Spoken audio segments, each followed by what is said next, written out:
What a great week. We have had massive court victories, guys, back to back this week long. Guys, Aaron Dorr here, Chris Dorr, going to break down for you guys what has the liberals in fits right now all across the country. Rage. From Biden to attorneys general to little commies in your neighborhood. Everyone is pissed off because Clarence Thomas did it again. He upheld the rule of law again, and he has struck down. He has struck down the Trump era. Let's be honest, the Trump era bump stock ban here in America. It is a massive victory for gun owners, a 6-3 opinion today. It's a huge victory for all of us. Yeah, and we've got just one recommendation for those of you who are ticked off about this. It's cope and seethe. Cope and seethe. Because we wish nothing better for you than to do that. Aaron, if we could have a visual picture of what's going on right now in a lot of these, like if we could see them in their little holes. Do you have a picture of what these people look like right now? There it is. That's it. That's it. That's exactly it. Cope and seethe and scream. They don't do it very well. Because your attempts to try to pass gun control through executive fiat and rather than going through Congress just got a total slap by Judge Clarence Thomas, my brother from another mother. That's right. And we're going to take you guys through that right now. I've been getting text messages from legislators all over America for the last couple of the last 2 hours. One of them said, "I'm so happy I could cry right now." And yes, thankfully it was a woman. I'm about teared up myself. So, Aaron, why don't you kind of bring us into this 6-3 decision by the majority court?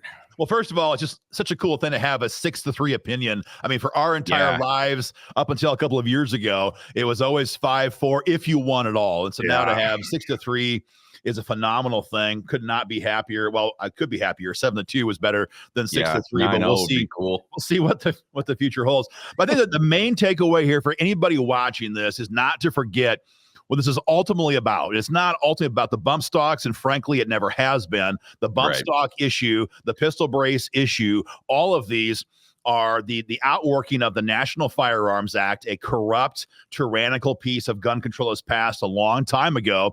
And the National Firearms Act is not settled law. It's like a shoebox. And so whenever Biden wants to ban some new accessory, he just opens up the lid of the NFA and he tosses in your bump stock and he slams the lid shut. And tells the ATF, all right, boys, go out there and enforce this and arrest those SOB patriots who have a pistol brace in this case or bump stocks in this case. That's cool.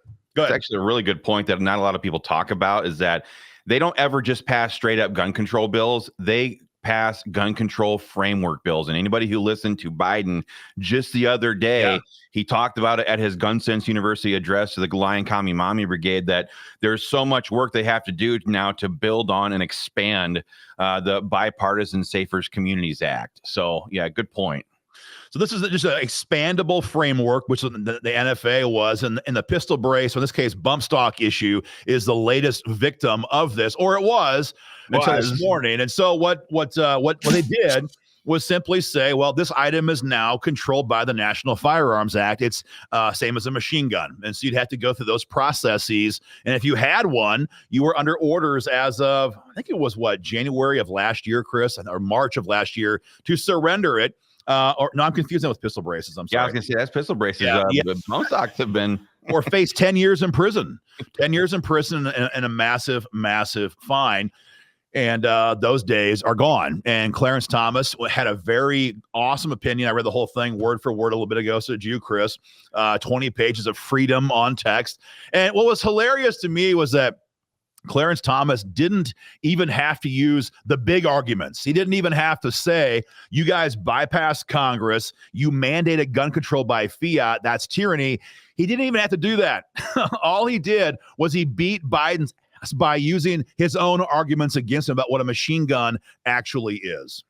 That's actually one of the most satisfying things about this whole ruling. And we're big believers in this here at the American Firearms, whatever platform you're watching this on right now, quite frankly, at using the enemy's rules against them, forcing them to live under their own rules. And that's exactly what he did here.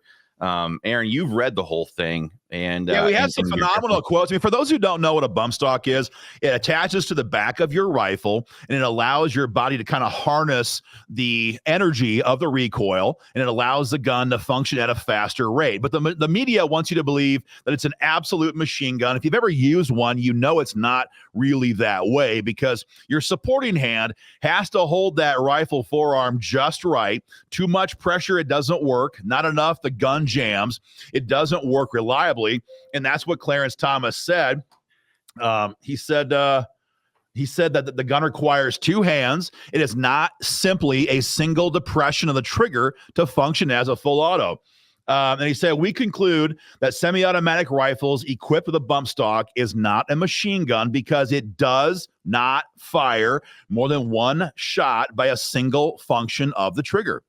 And he even, Chris, you saw this, he even went so far as to have drawings in the opinion to show the ATF, because everyone's watched Dettelbach, right? You've watched him in hearings. I've been there in hearings with Dettelbach, and they'll ask him, what's a machine gun? What's a pistol brace? What's a bump stock? And Dettelbach's always like, I don't know. So Clarence Thomas, Dettelbach, hey, I'm going to fall on this sword. Dettelbach is your classic Northern Ohio brain dead liberal. He really has no clue, but he's riding for the brand because he's made his entire life career a public service of being a slave for the left. So yeah, that's exactly what Clarence Thomas is not. Yeah, he put the drawings in the decision so that Dettelbach can Google and find out what the hell is a machine gun. And so he showed him, this is what a machine gun is. This is what a bump stock is. And it does not allow the firearm to be operated by a single press of the trigger at full auto capacity. He made it so that the crayon eaters like this one could actually figure out what was going on or what he was meaning by it. So. He had one more quote too. He said that a bump stock is not a machine gun for a second reason. Even if a semi-automatic rifle with a bump stock could fire more than one shot by a single function of the trigger, it would not be able to do so automatically. And that's where he explained in detail, I'm talking about paragraphs and paragraphs, how it needs a supporting hand to make the rifle function the right way with a bump stock. He wrote this like he's been an Army Special Forces firearms instructor for like 20 years. It's amazing the detail he went into. It's actually a really good point, and it leaves me sitting here begging. I really want to know the answer to this question. Does this guy actually know guns that thoroughly himself? And I wouldn't be surprised because, he probably goes out to the good old boy clubs on the outskirts of up there in Maryland somewhere. I'm sure he can find some special forces boys to go shooting with.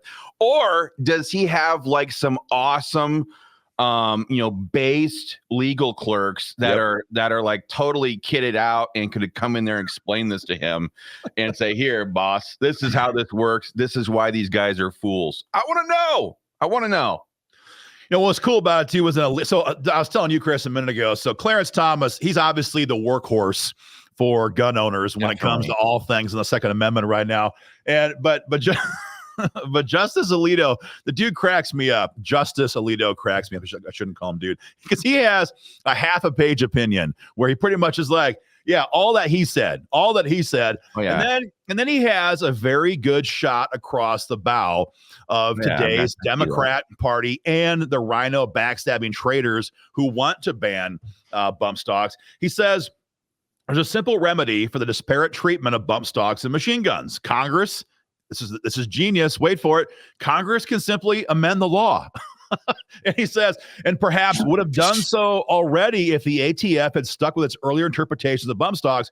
Now the situation has been made clear by us, he's saying, Congress can act. So Alito is being very clear. He's like, hey, if you commies, if you gun-grabbing tyrants, if you want to ban bump stocks, then have the balls to do it on the floor of Congress. Take the roll call vote so the American people can hold you accountable if you want to vote for tyranny. And they don't have the balls to do that right now. And what I also enjoyed about this very thoroughly, even though she's dead, was this was all very predictable. It was even predictable to then alive, not unalive, Senator Dianne Feinstein. She had said something to the effect that that the NRA's lawyers were going to have a field day with this because it was hinged on a dubious analysis, and that the ATF lacked the statutory authority to prohibit bump stocks in the first place. So even some of the hardcore radical lefties on the other side could see what was happening here, the dangers of the path that they were pursuing. But I think this all is part of the left, or was part of the left's strategy to throw so much crap at the wall, to see how much it could, to see how much could stick, so that they could then start building on that with successive attempts like the ATF's pistol brace ruling and things like that. So this really cost them a lot. And let's not forget, and I'll just go there and say this because not a lot of people are willing to say this, but let's just not forget that this thing was never used in an actual thing anyway. It was never used by the never seen any proof anyway. It's never been proven that this was used by anybody. So don't let that cow, Letitia James or whatever her name is, don't let her sit there and try to say stuff that to try to make these claims. Don't let anybody claim that this was used in some kind of a previous crime, because it's never been proven to be the case. And just don't forget then, folks, the next time there's a shooting somewhere, the next time some president on the left, on the right, whatever, tries to then point to an accessory and say, we have to ban this, that is absolutely the wrong approach to take. That is the definition of tyranny, of bypassing Congress and mandating gun control through executive order. Thank God this Supreme Court could shut this down. And it took years. This happened in 2017. It's been, it's been about 7 years, but never forget that that Clarence Thomas took 7 years to get here, but they took care of it. Thank God. And, literally, thank God. There's a Bible verse that comes to mind here. And I was trying to find it a minute ago, Chris, as we were talking. I think it's Proverbs 29:2. When the righteous increase, the people rejoice. When the wicked rule, the people groan. And we have groaned in this country for a long time, and we're by no means out of the woods. I'm not trying to imply that. No. But so often we get victories like this, and when that happens, we should all be very thankful for that kind of grace. But Chris, that wasn't the only massive gun victory in court this week. We have a second one. Before we move on to the next one, I wanted to talk about one thing here really quickly, and that is, this is the case at the federal level. Bump stocks are no longer illegal at the federal level, but there are many states that have passed their own state level version of a bump stock ban. And if you live in one of those states like California, I think Washington, Illinois, New York, New York State. Yeah, a lot of these states, Illinois, they might still have these things in place. And so for those of you who were comfortable being a felon under this federal ATF rule, maybe the load has lightened a little bit, but that does not mean you're out of the woods at your state level. And be aware, these people will absolutely persecute you and prosecute you. If they have an ATF agent or one of their state law enforcement agents show up at your local shooting range and they see you out there bumping off a couple drums worth of celebratory 5.56 right now. So just keep that in mind. But the good news for folks in these blue states is that, number one, let's just be honest, if you ever contemplate going to a red state, now you have these freedoms available to you, which you would not have had otherwise, number one. And number two, this is the continual death knell of administrative gun control from this White House, or frankly, any other White House as well. So they can mandate gun control left, right, and center, but we're hearing on a repeat basis now is that it will not survive in court. So there's a lot of reasons to be thankful either way. But yes, if your state bans them, your state bans them, and you have to be very careful to be aware of those laws. But the big one, the second big one for the week, Chris, it's been a twofer, is the pistol brace issue. And everyone's been watching this. This has been going on for a long time. All of our state groups and American Firearms Association have been an amicus brief on this case. And awesome news out of the Texas district courts today. Last week, the judge's name is Matthew Kaczmarek. And if you ever want a fun little ride, like hop on YouTube and just type in Matthew Kaczmarek, a video search, and watch how much the left has hated this guy before he issued this opinion. But for those who know, we're talking about a pistol brace is identical in the way it looks with a normal AR-15 buttstock. You cannot tell them apart from 5 feet away, and it functions similarly, but the ultimate design is to make it easy for those who lack upper body strength, or those who are disabled, those who are military veterans who have literally lost limbs, as was the case of one of the people in this case, to more easily stabilize an AR pistol. That's what it is. Functionally, it looks like anything else. And so the idea that the ATF has no problem with a buttstock for a rifle, but suddenly wants to ban pistol braces, was always stupid. And when we were in hearings with the ATF, Chris, we had Congressman Massey hold up a buttstock and a pistol brace. And he asked Dumb Dettelbach, which one is which? And I don't know. So great news. This law, it was never a law. This order has been totally blocked. It has no authority. It is not effective by the ATF any longer. The issue came down 2 days ago. The case is Brito versus ATF. And for those who've been watching this case, it's already been dealt with at district court level, and it was actually upheld there. It then went to the circuit court level in the 5th, and everyone knows that these days in America, the 5th Circuit is the pro-gun circuit in the country for gun control rules. Yeah, and so the 5th took an approach on this and said, look, frickin' Biden and ATF cannot mandate gun control by fiat. Specifically, it said it violated the Administrative Procedures Act, which is to say that you can't make law by rulemaking. There has to be an actual law passed in Congress to be able to do this. And so the 5th destroyed it already. They then said, hey, Judge Kaczmarek, now that we've just like toppled the entire authority structure of the pistol brace ban, go back and review it and see if anything else still stands. And no surprise, Kaczmarek is like, nope, this entire thing is out. It is done. It cannot be enforced. Biden can kiss our butt. Now, they will likely, potentially be able to appeal this. Well, I was just gonna ask you that. Are they going to do that now? Because my gosh, or maybe they're masochistic. Maybe they like getting their ass beaten or something by the court. I don't know. They could appeal. I mean, you've now got conflicting opinions, and so they may appeal it now. They've got their butt kicked in the district court and now in circuit court, so they may appeal to the Supreme Court. But man, these guys are on a losing streak, and it's not going to end anytime soon. So we will have to see. But for the time being, the pistol brace ban from the feds is absolutely blocked. It is no longer in effect. And not a lot of states have passed a pistol brace ban. I think very few, as in maybe none, have actually passed a pistol brace ban. Not that I know of. A lot of the blue states have passed the bump stock ban, but I think a lot of them were waiting to see what was going to happen with the bump stock ban to decide, are we going to waste our time in banning pistol braces? They might try and do it now in light of this decision from the courts, but for the time being, this thing is over. So two major victories. Yeah, I would also just throw this out there because we saw this in July of 2022. Make no mistake about this, the left is not going to take this as a loss and then just proceed to go on with their lives. Like, they never ever do that.